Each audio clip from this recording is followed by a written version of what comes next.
Hey, welcome to this. This is Lloyd Lofton with Power by Nacelles. I've got my buddy Dan Vanell with WebPress Videos. Dan, how are you this week? I'm great, other than we had a power outage here on the island and everything went out for 24 hours, but we're all back online now, or at least my part of the island is, and it's good to appreciate the value of the power grid when you don't have it. It's very disconcerting. For those that don't know, you're down in Puerto Rico, right? Yeah, we've been down. We relocated WebPres from San Diego and Wyoming down to Puerto Rico about 6 years ago for tax purposes, and I moved down here myself and live on the beach and just love it.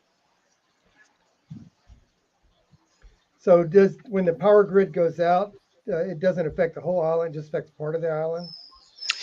Um, yeah, typically yes, but there are only three power stations on the island, and they were built back in the 30s or 40s, so they're really outdated and they haven't been maintained very well, and so we have power outages fairly regularly. But of the three, one of them actually blew up. I guess Tuesday or Wednesday, and so that cut out. It's an integral part of the grid, and so it just shut out power to the whole island, and they were able Wow. to circumvent it and restore some power through the other two.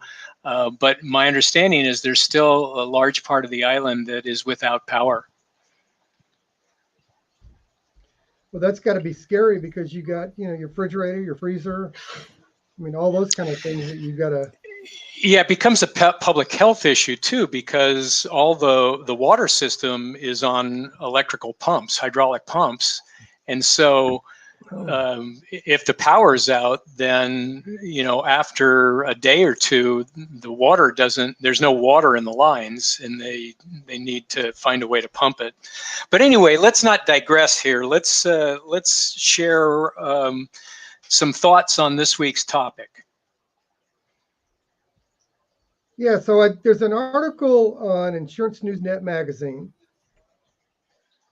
that kind of struck my attention. I sent it to you when I saw it, and it's kind of an old debate about whether insurance agents are employees or 1099 independent contractors. And the Department of Labor issued a ruling that apparently, in certain situations, we're going to make agents employees and not independent contractors. There were some lawsuits that took place that got reversed. And I think it's going to, I mean, from what I can gather on it, it's going to be kind of like a ping pong thing for the next couple of years. And so I sent it to you because I thought it was kind of just concerning. Now, it's a little ironic to me because when I started in the business in 1977 in Alton, Illinois, I was a straight commission debit agent. That means I was assigned a territory. And back then, what they did is they took the annual premium of your territory and they divided it into quarters.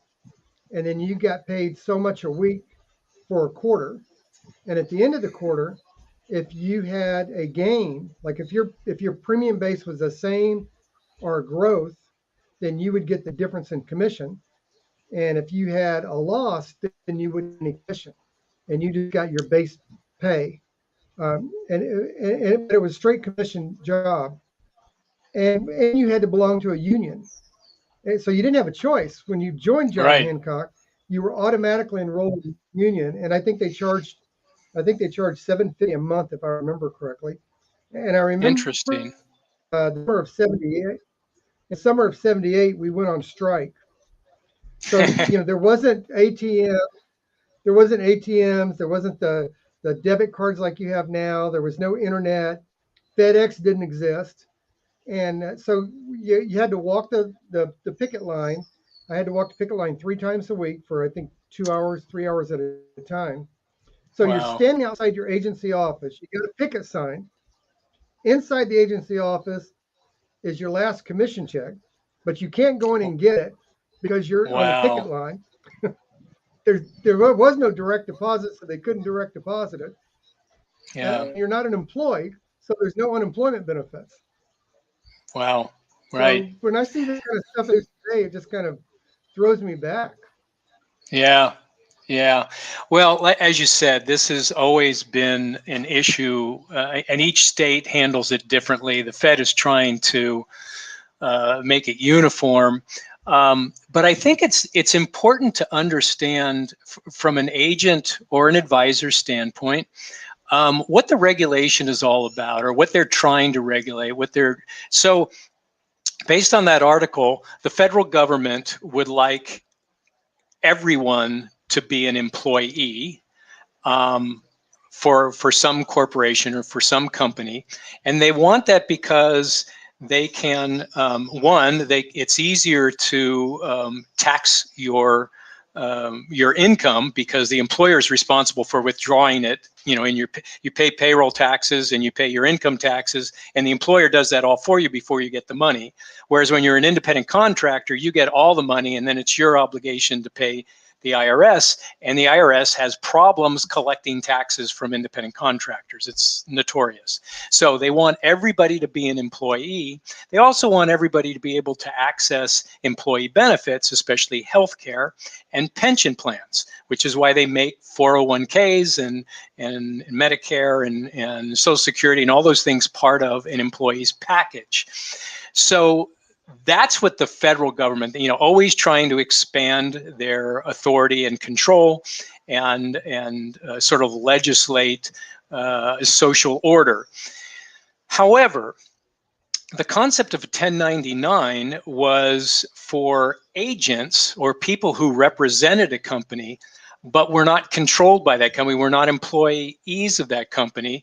And the employers want you to be an independent. They prefer that you are an independent contractor, because then they don't have responsibility for you. They don't have to pay payroll taxes. They don't have to withhold income taxes. They don't have to give you a 401k. They don't have to offer all those things. So it's cheaper for them to keep you on as an independent contractor. Now, from your perspective, from the agent's perspective, if you want to be an employee, there are companies there are insurance companies who will employ you as an employee, and you work for them and you work only for them. And they provide you with an office and internet access and resources and training and all of that stuff. And of course, they have their gross, and they will pay you commissions like you did as a debit agent. But you're an employee. For most of us, most agents and most advisors, we operate independently, meaning we think of ourselves as not just independent contractors or independent agents, but small business owners. And what I see, I have over 10,000 LinkedIn connections, and they're literally all insurance agents. So I follow conversations with them, and I will tell you that one of the things that is most disconcerting, agents and advisors oftentimes say, they make a big name to their company. They're a one-man operation or a one-woman operation, but they, call it XYZ Incorporated or whatever, and then they list themselves as a chief executive, as CEO, president, founder, whatever it is. Now, that may feel good to a one-man company to say, I'm the CEO of my company, but it's totally false. It's not real.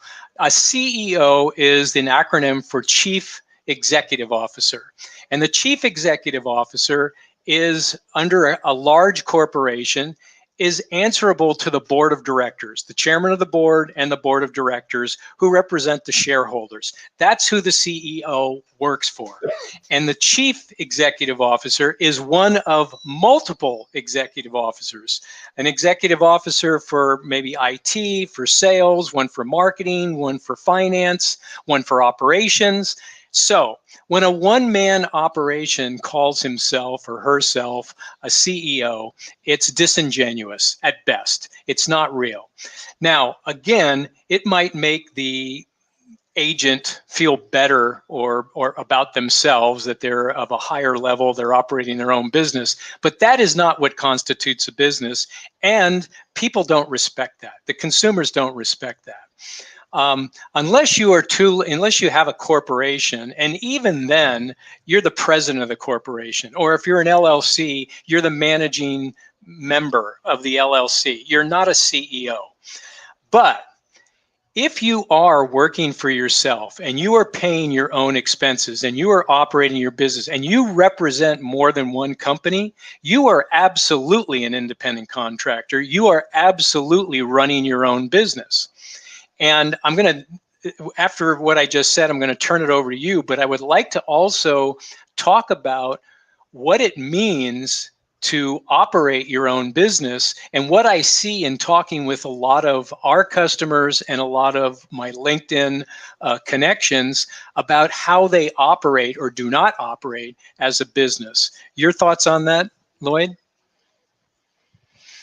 Well, that's a lot to unpack. Yeah.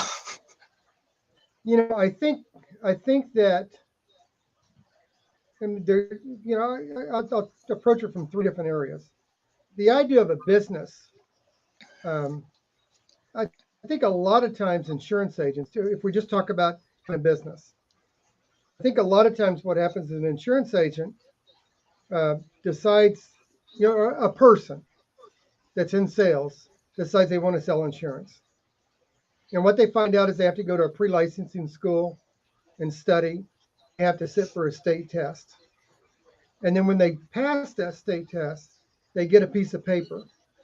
Right. And in their mind, when they get that piece of paper, they now have a business. Right.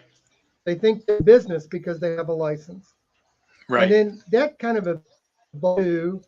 You see a lot of the conversation going on online and in the blog posts and in private groups about whether they should incorporate and whether they should make it an LLC or whatever. But when they get the license, then they think they have a business. And So that's let's just what's go. important. Hold on. It's important to understand. You're absolutely right. But they consider an insurance license a business license. And if you are truly operating as an independent contractor in most counties in the United States, you need a business license in addition to an insurance license to operate legally. Yeah, because you either, if you're going to be, well, let me finish this thought and then I'll go back to that. In fact, let me write that down so I don't forget it. I'll remind you. So you get that license, and then now I think you have a business. So what you have to do, the next step, is you have to have products to sell. So then you start looking for insurance products to market. And Right. because insurance companies aren't really that good at marketing themselves to independent agents, you tend to see marketing materials from GAs and MGAs and IMOs and big broker dealers. And so you get recruited into their network, their organization. And then if you contract with them, you actually become part of their business model. So even if you had an LLC, one of the questions they ask you when you get contracted with them is, and this is in states, is do you want to get set up under your name, your independent license, or do you want to get set up under a business license? So at that point, then you actually have different decisions to make. But I want to stay granular of just the concept of a business. When do you actually have a business? Well, I think this is just my opinion.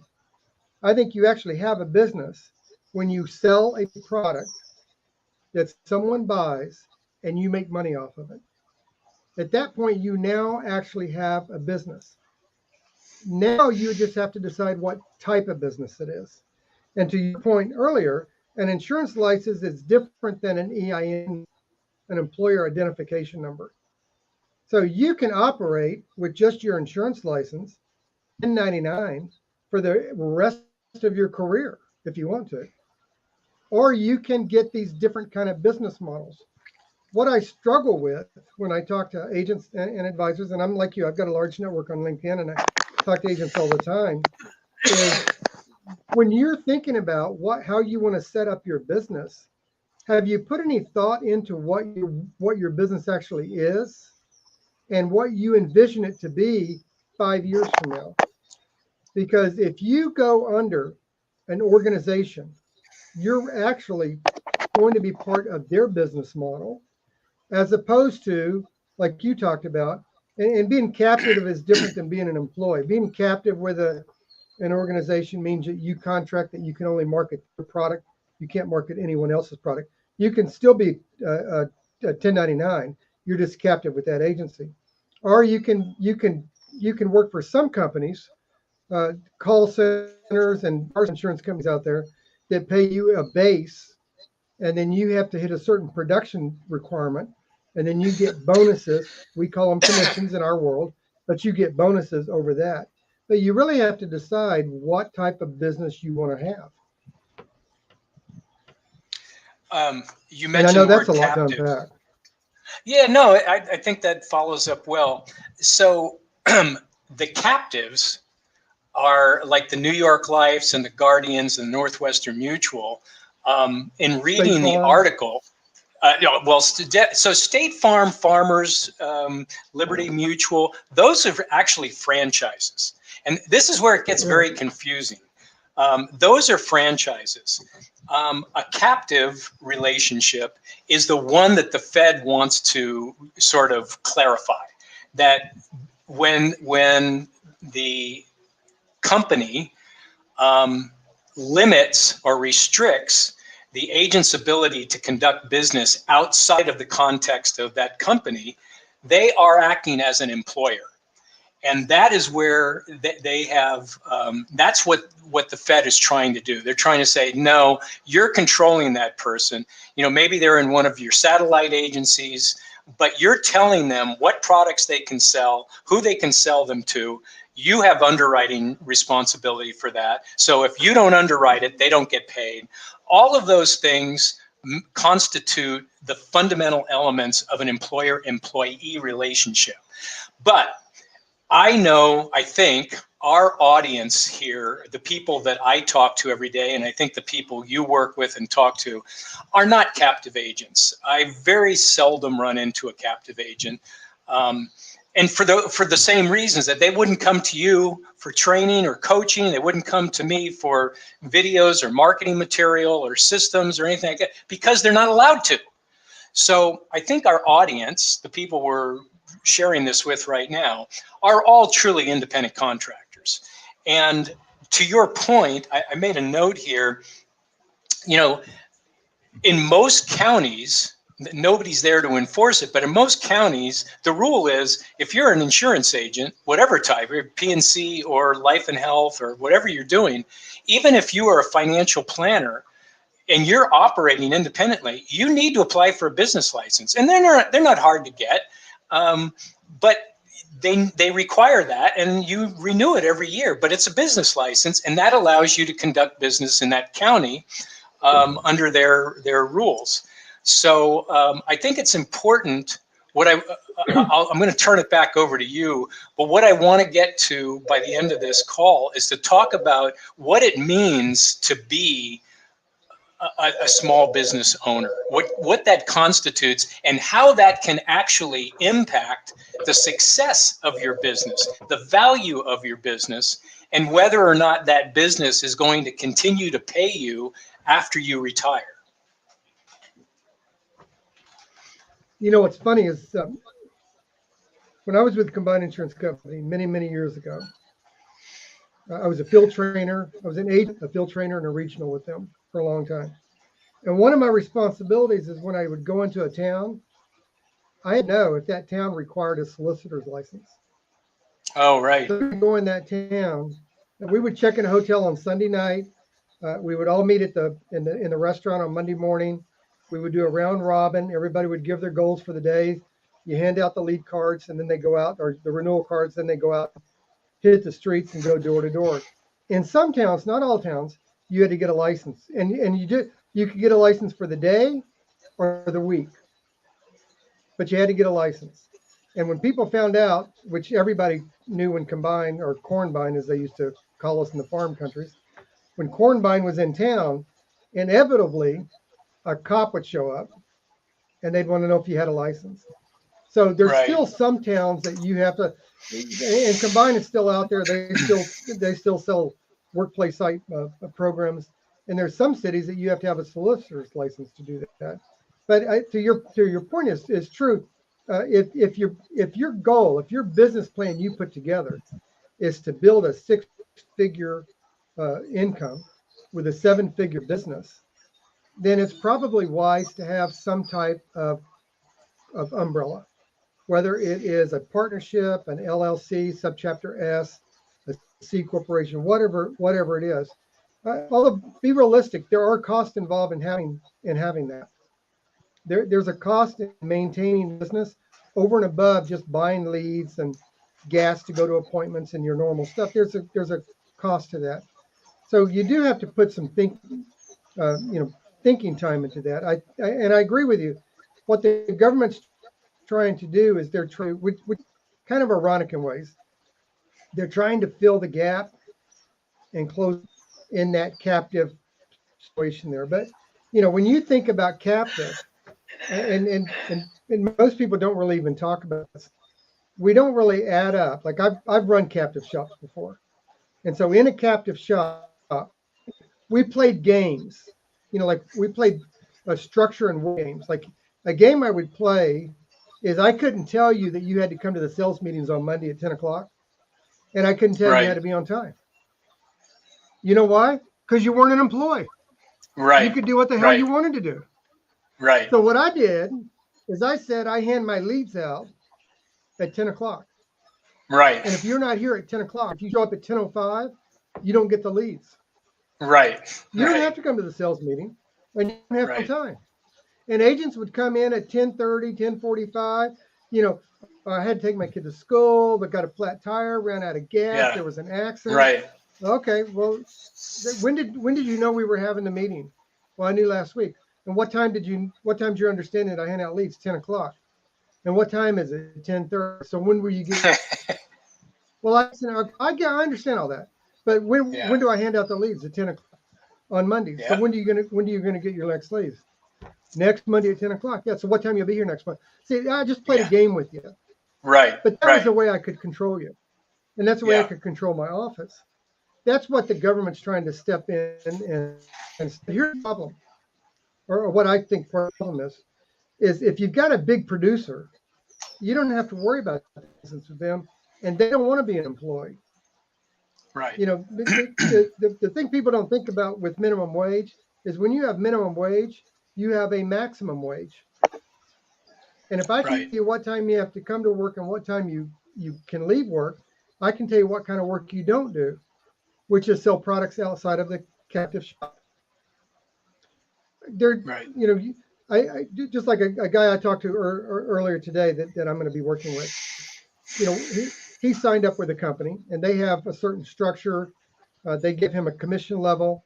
It's called street level, and what he has in his mind, what he has is an office, a phone, a sales manager, and some resources.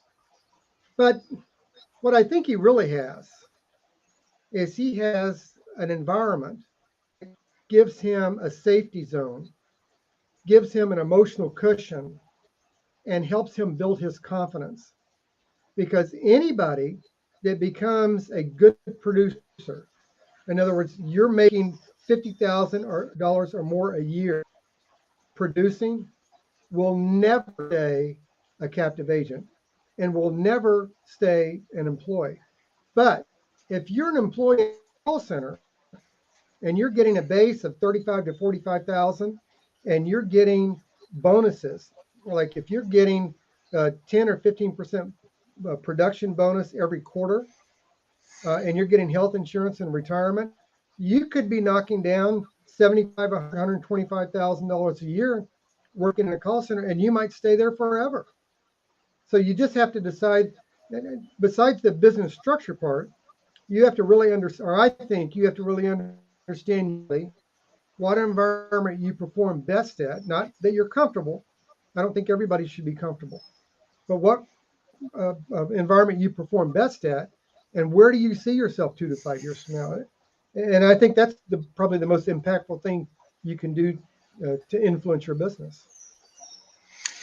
Yeah, all of those things have got to be considered when when you set up. But even if you're operating now, you have choices that you can change. You can change who you work with. You can change who you're contracted with. You can change how your business is structured and taxed. But I think the most important thing, I am a huge advocate and proponent of small business. I believe that many people say, especially politicians, small business is the backbone of this country. As we found out through the COVID pandemic, when they shut down so many small businesses that didn't come back, whether that was deliberate and malicious, I don't know. But the point is, they put a lot of small businesses out of work. I anticipated that we were going to see that in the insurance and financial business. And to the best of my knowledge, I have not seen that, which means that the industry itself is fairly resilient. But more importantly, the agents or advisors, however they want to deem themselves, seem to find ways, as we found that people learn to use Zoom calls in lieu of face-to-face meetings. So where somebody had a barber shop or a nail salon or a liquor store or a bar and a restaurant, and they had to shut down during the pandemic, the insurance agents said, okay, we just need to find another way to communicate and to sell, and we don't need them to come into our office. I mean, for a lot of well-done professionals who had an office and did all their business through the office, they adapted and they said, okay, we can't do that anymore, so we'll go through Zoom meetings or WebEx or whatever. But the real point of the matter is that the ones who survive operate as a small business. And to me, the fundamental basis for operating a business is a financial statement. You need an income and expense statement, or what we'd call profit and loss, and you need a balance sheet, so your assets and liabilities. Now, for most small businesses, their assets and liabilities are going to be relatively minor, but their income and expense should be something that they make those entries into themselves, and every month they review it. And I know that when I was an agent and I talk to agents, a lot of times, look, they're just focused on the next commission check, the next commission. Just keep the money coming in and I'll figure all that stuff out later. And when do they figure it out? When they go to their accountant at the beginning of the next year and they have to file their taxes, and the accountant says, okay, let me see your 1099s. Let me see all your expenses. Let's fill out your tax form. And now the agent has to go through and look through their shoebox for all the receipts and put that together. That's not a business. That's not the way to operate a business. Every month, you should make entries into an Excel spreadsheet or even just a one-page Word document. It's not hard to do because you don't have a lot of business expenses. But you should definitely put, an income and expense statement has at the top, it has your sources of income, your sources of revenue for that month.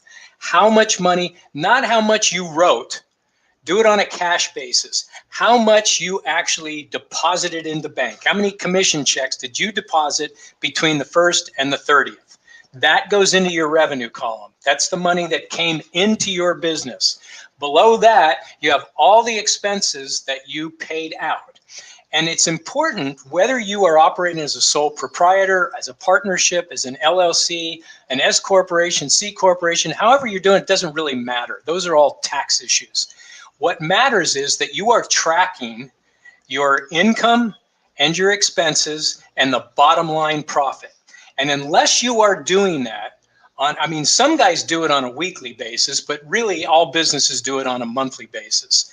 And you should be doing that so you know exactly what is coming in each month and exactly what is going out. And this is the next thing, Lloyd, they need to be looking at all of your expenses should have a definable ROI, a return on investment.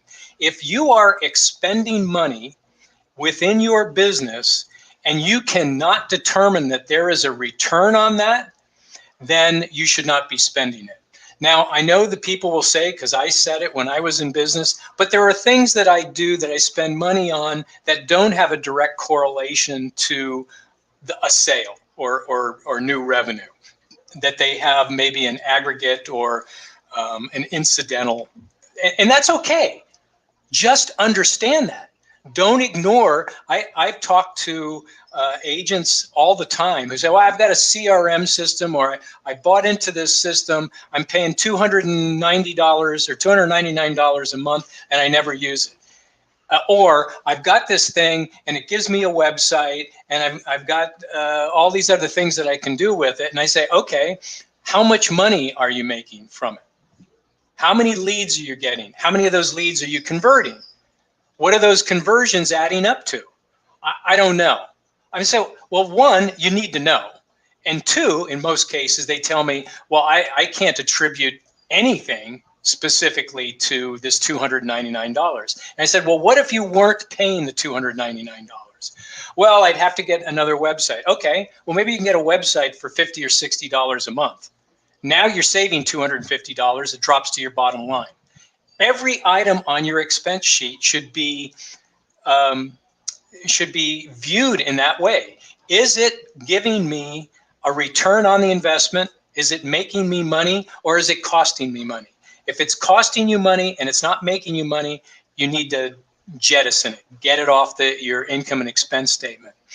And here's the other thing that goes with the income and expense statement. So many agents I've talked to combine their personal bank account and their business income all in one bank account or all in one system. Definitely not. If you are operating a business, you should have a business banking account. And one of the problems with a business banking account, I'm sure you've found this, Lloyd, you go in to open up a business banking account, and you may as well go through an FBI investigation. I mean, it literally has 8 to 15 pages of things you have to comply with and bring your especially if you're an LLC or incorporated or a partnership, you've got to prove your legal entity status before they'll even give you a business account. But anyway, I've said enough. The thing I wanted to make sure, just in summary, is that if you're operating a business, you need to have a business banking account, and you need to have an income and expense statement and a balance sheet that you maintain on a monthly basis. Lloyd? Well, you really gave me a lot there, man. Let me start with this. Let's talk about how you get paid. Before I address the business part of it, let's talk about how you get paid. So you either get paid advances. In other words, if I get contracted to sell a life insurance policy and I'm on a 100% contract, which, by the way, everybody that's watching this should be on a 100% contract. If I'm on a 100% contract, that means if I sell a life insurance premium of $1,000 a year, I get paid $1,000. If I'm on a 9-month advance, that means I'm going to get 3/4 of that, or $750. And then in the 10th and 12th month, I'm going to get paid as earned. Now, the other way you can get paid is as earned. And usually people that get paid as earned are people that don't take a chance on chargebacks. So they just want to get paid as earned. So if the policy cancels, they're not hit with a bunch of money as a chargeback. Or they've got some debit somewhere or credit issue or some other stuff going on, and the organization they're signing up with doesn't want to take the risk with them and does as earned. Either way. So when you're talking about your business, one of the things, like I agree with you 100%, Dan, when you talked about your income and expense statement, one of the things on your income is not just what you made this month, but how you made that money. In other words, is it 100% advance? Is it 90%, Oh, right. 75%? You know, what's the advance on it? And what's the back end on it? You know, what's the trailing income? That's what we call it, the trailing income that you're going to get in the 10th, 11th, 12th month, so you can track it. I mean, Right. that's one of the ways that you put business forecasting in place so that you can see. That's why starting in October, November, and December, you should do your business plan for the next year, because your trailing income is coming in, and that's when you fund all these programs that you do next year. You know, I talked to an agent the other day, and we were talking about leads, direct mail leads, and I pointed out to him that the only reason an agent wants leads, there's only one reason an agent wants leads, it's because they don't have a book of business. If you have a book of Right. business of 1,400 clients, you're probably not buying leads because you're getting a steady flow of referrals. The reason you get Right. leads is because you don't have a book of business. That's a business decision. But so that's the first thing you have to keep track of. I agree 100% on the bank thing. Although I will tell you, sometimes in our mind, we complicate things. Yeah. Sometimes out of habit or because of a social influence of environmental issues, we label things and we think we have to follow the label. So if I'm running a business, if I just started in the insurance business, I don't actually have to go to a bank and get a business account. I could go to a bank and just get a separate checking account Yes. and Yeah, run that's all true. business income and expenses through that separate checking account, Totally agree. or a savings account. So I don't have to. I Yeah. don't actually have to. And the other reason, and I'm disagreeing with you, what you having a business account, but there should be a business plan in place that your business at a certain level when you take that next step. Like if Yeah. you're barely making enough money to pay your house payment, your car payment, pay for your kids' soccer, and put braces on your kids' teeth, you probably don't need to spend the money to start a business. Right. But Right. if you're actually going to grow your business and you're past making that money, in other words, you can take 15% of your monthly gross income and you can set that aside safely. When you can set that aside for 6 months and that equals 1 month of income, and then you're able to start saving that regularly, now's the time to start thinking about, should be a partnership, which, by the way, your spouse can be your partner. It doesn't have to be Right. somebody else. Right. It can be an LLC, could be a subchapter S.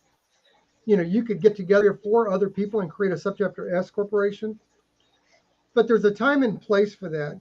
Um, and I do want to address the thing on the return on investment. I talk to agents every single day who tell me nothing but horror stories. What do they want to, horror stories, like they signed up with one place and they spent 25 grand, 2,000 a month for a Oh year God. Yeah. to build a website and an email funneling, and they never got a lead out of it. They have a user ID to log into it. To agents that sign up, that buy leads through their agency, and the leads are all crappy leads. And not always, but their perception is it's crappy leads. And the irony of it is, they say, well, my agency provides leads for me, and they're on like a 60-point contract. Your Yeah. agency's not providing leads for you, for Christ's You're sakes. paying for them. Yeah. They're taking 40. They're getting 140% on their contract for the life. They're giving you 60. They're taking 5, 10 points with that. They're going to a lead saying, hey, we've got 100 leads, 1,000 leads, 10,000 leads a month. What can I get them for? And that telemarket lead that you pay 25, 35, if it's an annuity lead, maybe you're paying 55 to $100 for. They're paying a third of that for, and they're turning around and giving that to you. Everything. That's why I wrote down the return on investment. Everything has a return on investment. So Right. even the leads you don't sell are inventory. Yep. So if you think of a shoe store, and the only product you had in that shoe store was men's shoes, size 9.5, brown, what's the chance of you succeeding? If Right. the only people that could buy your product are people who locate your store, come in, and they happen to wear a size 9.5 and they happen to want a brown shoe, there's a good chance you're going to go broke. So when you think about putting together your business, this is the kind of stuff Dan and I are talking about aren't in the DOL ruling. they're the kind of things you need to think about. You need to market products that consumers actually buying, not products you want to sell. You need to Right. market products that are priced at the price range the market you're going after will pay for. And you have to market products that people can buy the way they want to buy them. And to your point about the pandemic, the irony, the dichotomy of the pandemic is, what do we have? What they say last year, some 40 million people quit their job during the pandemic. Yeah. I mean, quit their Yeah. job, not lost their job, quit their job, said, F you, I'm out of here, right?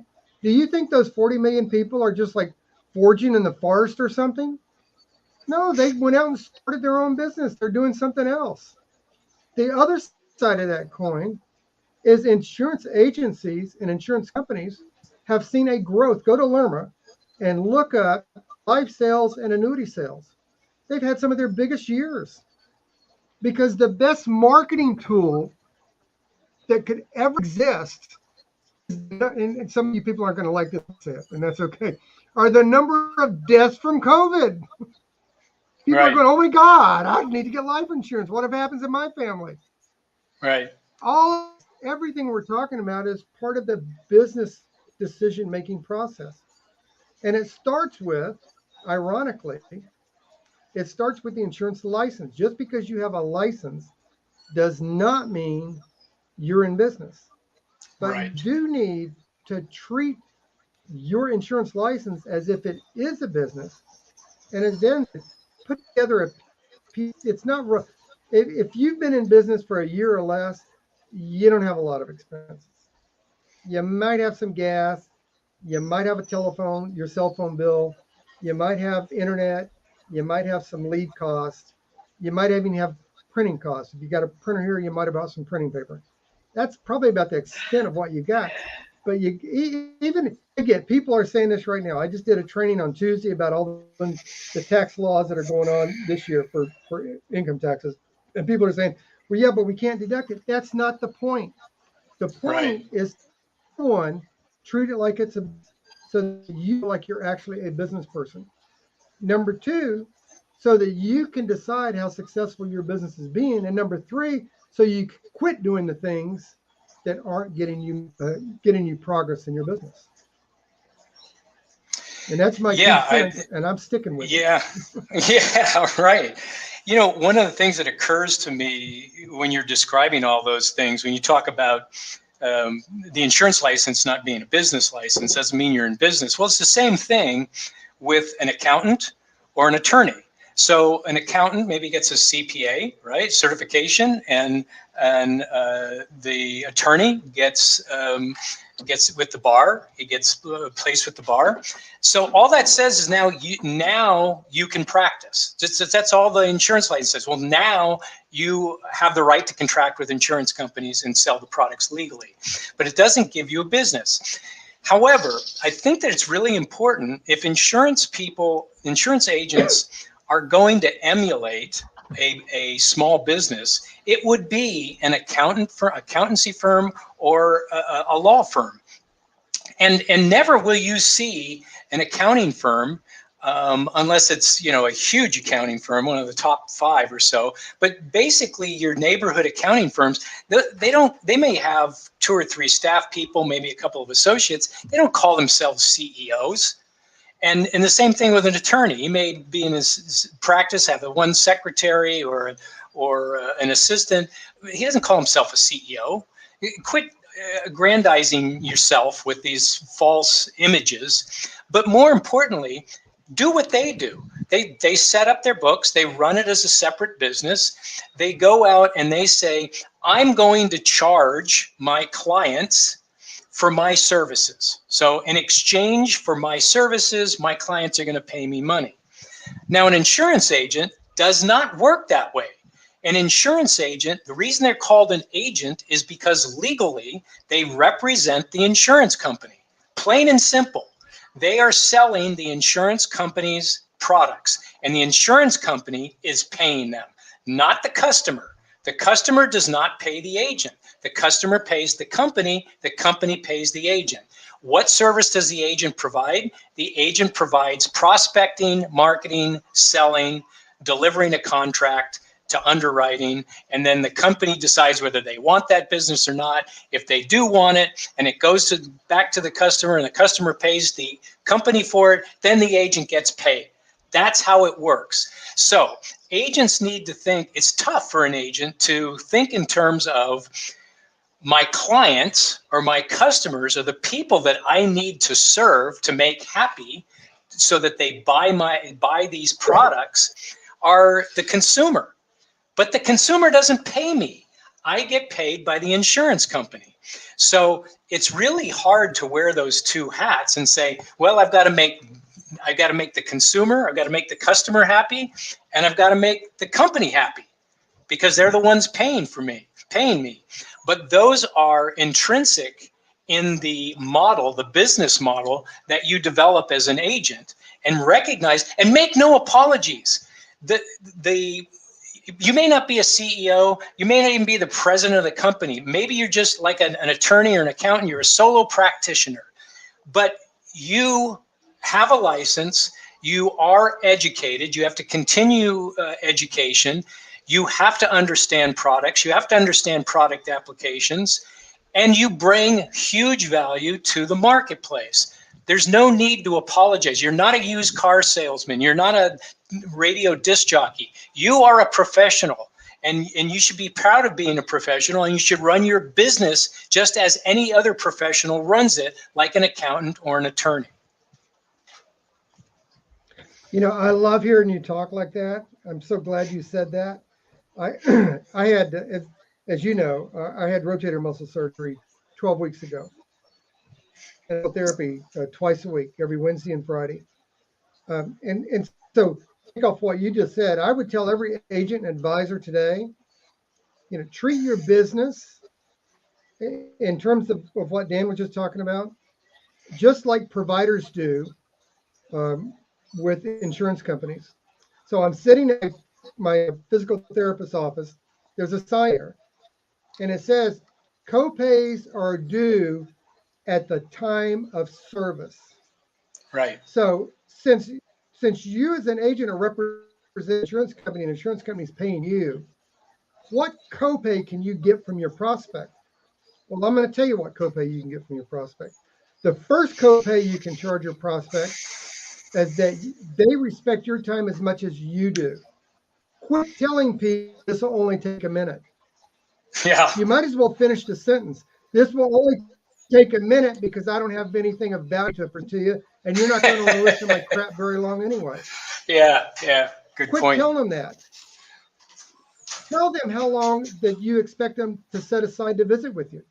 We'll have a 15-minute visit, and at the end of that time, you can decide whether it's worth us spending more time together. And then when the 15 minutes is up, tell them, like I tell people, it's 12:17, and then when 15 minutes is up, I tell them it's 12:32. Like if you go to lloydlofton.com and schedule 15 minutes, I tell them that. And when I tell them that is so they can say to me, which is subconsciously they're saying to themselves, oh, I'm sorry, I know we only had 15 minutes. And I can say, well, this is interesting. I'm more than willing to talk to you time. And they say, thank you. That's my copay. They just valued my time as something more than just a salesperson hawking to them. And then the third thing you can do is talk to them like a doctor talks to you. The doctor doesn't come in and say, oh, I see you've got a runny nose and a sore throat. I can give you this medicine. I can give you this medicine. I can give you this medicine, or I can give you this medicine. Which medicine do you want? Well, nobody who the hell would trust that kind of doctor. The doctor, the nurse comes in and says, what's going on with you today? How long have you felt that? You know, are you taking, what's the list of your medication? She does all the prelim stuff. The doctor comes in, reads a chart, says, tell me what's going on. He listens to you, he asks a couple of questions, looks to your heart, maybe looks up your nose, your ear, and he says, I know what's wrong with you.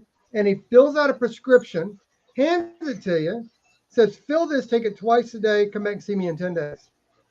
Right. And what do? You say, thank you, doctor. Right. Get that copay from your clients. Start treating your clients as if you are a professional, and the copay you will get from them is that they will see you as the highly trained licensed professional you are, and they will recognize that the time they give. I mean, think about this. It's kind of like if you're a manager and you're recruiting agents, it always cracks me up when agents that I would recruit would act like they're doing me a favor by coming on board. Listen, you're not Yeah. worth a dime to me the first 3 months. Even if you're an Right. experienced agent, I still got to get you contracted, got to get you trained on the products, the processes. I'm not going to make a dime off you for 3 months. If, as an agent, if I meet with you as a consumer, I'm giving you the same knowledge and experience and insight as a lawyer or a doctor does, and I'm doing it for free. I may never make a dime. Even if I write the business, you could get turned down. You're not going to pay, hey, Lloyd, you spent $500 trying to get me a policy I didn't get issued. Here's the money. I'm not going to get that. Yeah. So I go to a physical therapist, I go to my heart doctor, and there's a sign there that says copays are due at the time of service. At the time you're servicing your clients, which is what Dan said, the insurance agency pays you and you provide service to the client, right? At the time you're providing the service, get your copays. And you only get it when you actually treat yourself like a business. Your prospects see what you see in the mirror. And if you don't see a highly trained licensed professional, neither will they. Yeah. I love the analogy with a physician, with a doctor's office. A couple of things different though. One that's the same is to realize the doctor has the same relationship with the insurance companies that the agent does, meaning that Exactly. it's the customer's insurance that pays the doctor. The customer isn't paying the doctor. So the doctor's seeing patients all day long, and those patients aren't paying him.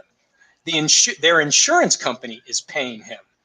So he has a similar enigmatic issue that the agent has, is that he's got to serve two masters. I get paid by the insurance company, so I got to comply with their requirements, but I don't get paid unless I service their customers. So their customers, the insurance company's customers, are the doctor's patients. So it's the same thing in the insurance world. The agent's customers are the agent's clients are the insurance company's customers. So that was one thing that I think is very similar. But here's the big difference, and I can see any agent or advisor out there saying, wait a minute, Lloyd and Dan, you're missing a big thing here. And we are. The difference between a professional like a doctor or an attorney or a CPA is that customers go to them. Customer says, I'm going to the doctor because I have a sore throat. I'm going to the attorney because I need a trust. I'm going to the accountant because I need a tax return. They don't say, with the exception of auto and homeowners, they don't go to an insurance agent and say, I need life insurance or I need an annuity. Very seldom anyway.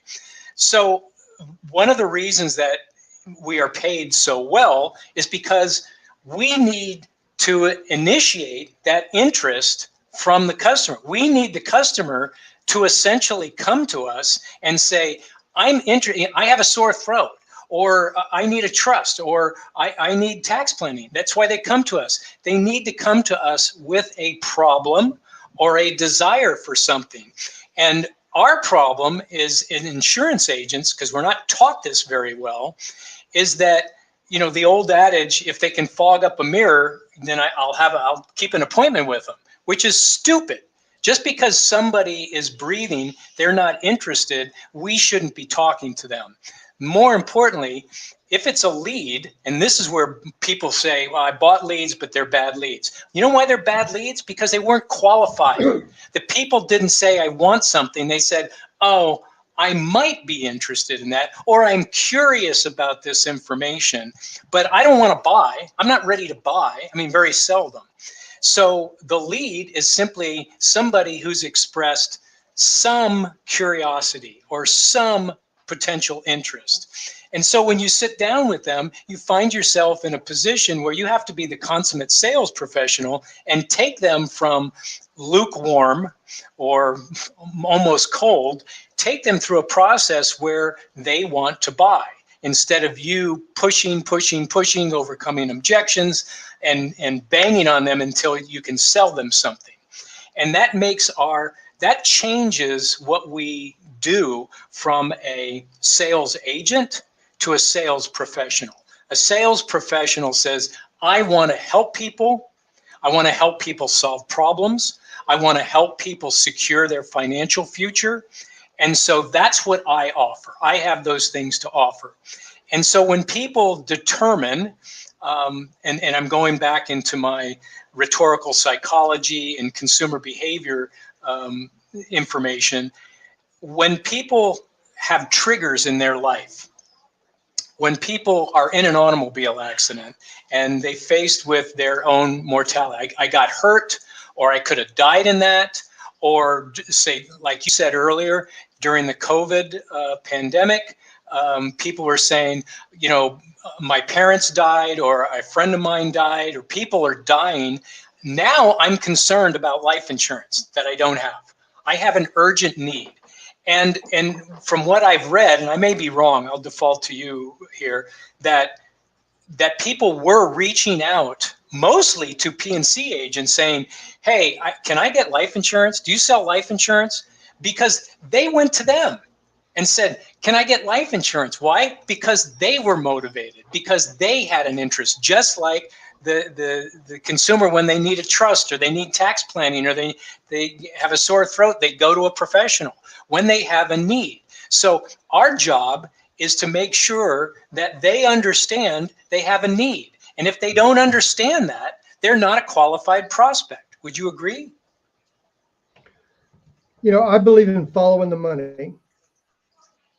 So if I go out and look at venture capitalists during the pandemic, what TV commercials did you see more of during the pandemic regarding life insurance? You saw Ladder Life, Ethos Insurance.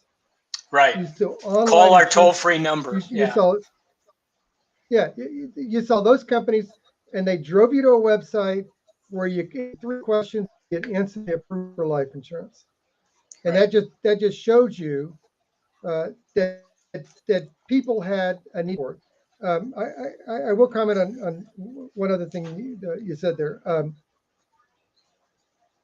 When you're servicing your clients, when you're calling those leads, the biggest hurdle you've got is public perception.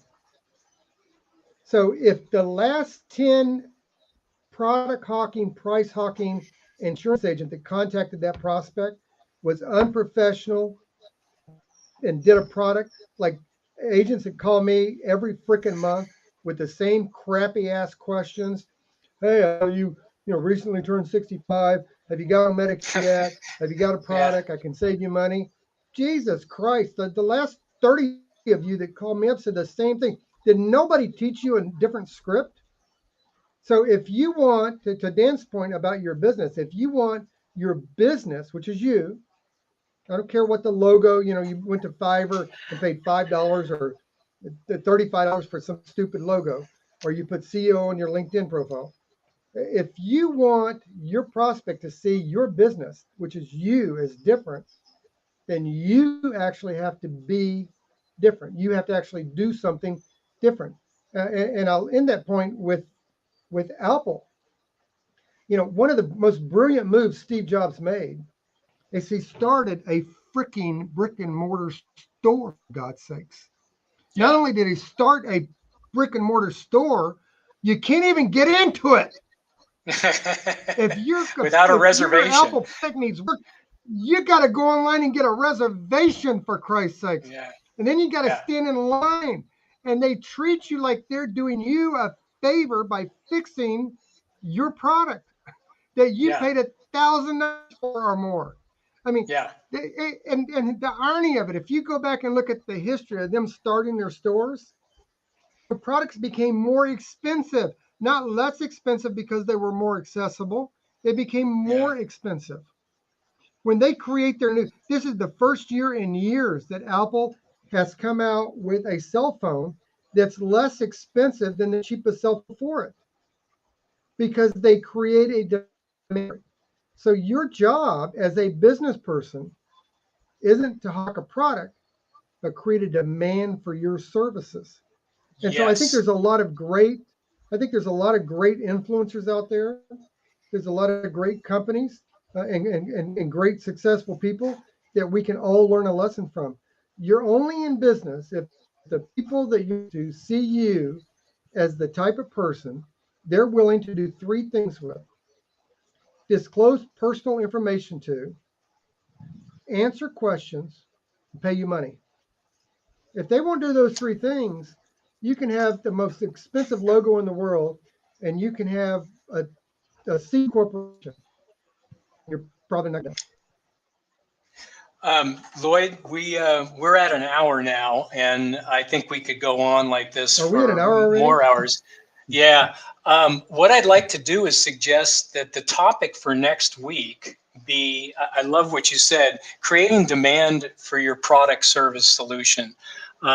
What do you think about making that our topic for next week and talk about the different ways that agents can make people want what they sell?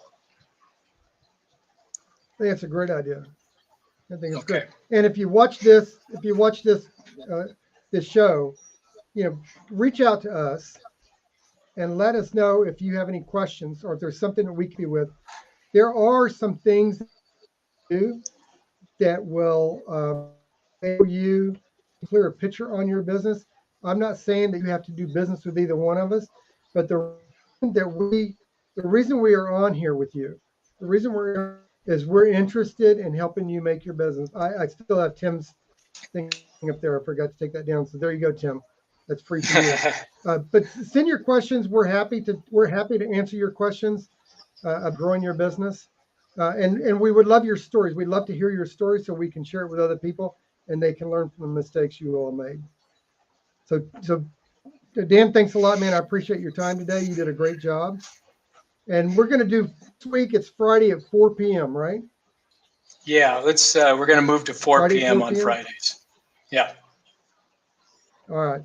Thanks a lot, Dan.